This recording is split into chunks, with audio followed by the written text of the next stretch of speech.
یہی معاملہ حضرت عمر کا ہے، تلوار لے کر نکلے ہیں، ننگی تلوار، آج تو گردن اڑا کے آؤں گا محمد کی صلی اللہ علیہ وسلم۔ یہ کل کل ہر گھر میں لڑائی ہے، اولاد ماں باپ سے جدا ہو گئی، بھائی بھائی سے کٹ گیا، بہن بھائی سے جدا ہو گیا، شوہر بیوی سے، بیوی شوہر سے جدا ہو گئی۔ یہ محمد نے کیا ہمارے معاشرے کے ساتھ کیا ہے صلی اللہ علیہ وسلم، وفداہ آباؤنا و امہاتنا۔ لہذا آج تو قصہ پاک کر کے آؤں گا۔ وہ بھی اسی طرح کے تھے، پہلوان قسم کے آدمی، ادھر اس کو کندھا مارا، ادھر اس سے لڑے، ادھر اس سے کشتی کر رہے، اس طرح کے آدمی تھے۔ اب حضرت حذیفہ درمیان میں مل گئے، کہاں جا رہا ہے عمر؟ کہ آج محمد کا بس میں قصہ پاک کرنے جا رہا ہوں صلی اللہ علیہ وسلم۔ وہ ایمان لا چکے تھے، انہیں پتہ نہیں تھا۔ ان کا تم محمد کو جا رہے ہو قتل کرنے، اپنی بہن اور بہنوئی کو تو جا کے دیکھو، وہ ایمان لا چکے، فاطمہ بنت خطاب اور سعید ابن زید۔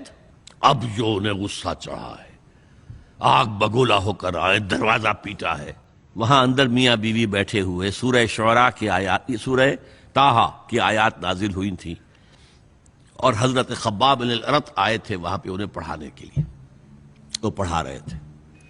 معلوم ابو عمر آ گیا، انہیں تو کہیں چھپایا، دروازہ کھولا، کیا پڑھ رہے تھے تم؟ یہ چپ۔ بہنوئی کے تھپڑ مارا زور سے، بہن درمیان میں، اس کے تھپڑ مارا۔ بہن کا ایک جملہ، عمر چاہے تم ہمیں ہلاک کر دو، اب جو دین ہم نے اختیار کیا ہم نہیں چھوڑنے والے۔ موم ہو گیا۔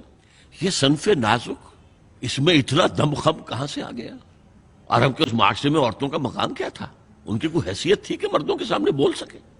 اچھا کیا پڑھ رہے تھے مجھے بتاؤ؟ نہیں تم نجس ہو، وہ کلام پاک ہے، تم نہیں پڑھ سکتے، نہاؤ۔ غسل کرایا، پھر سورہ طٰہٰ کی آیات پڑھی، ایمان لے آئے۔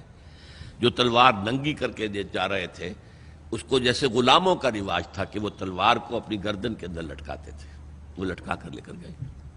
تو یہ شہداء ہے۔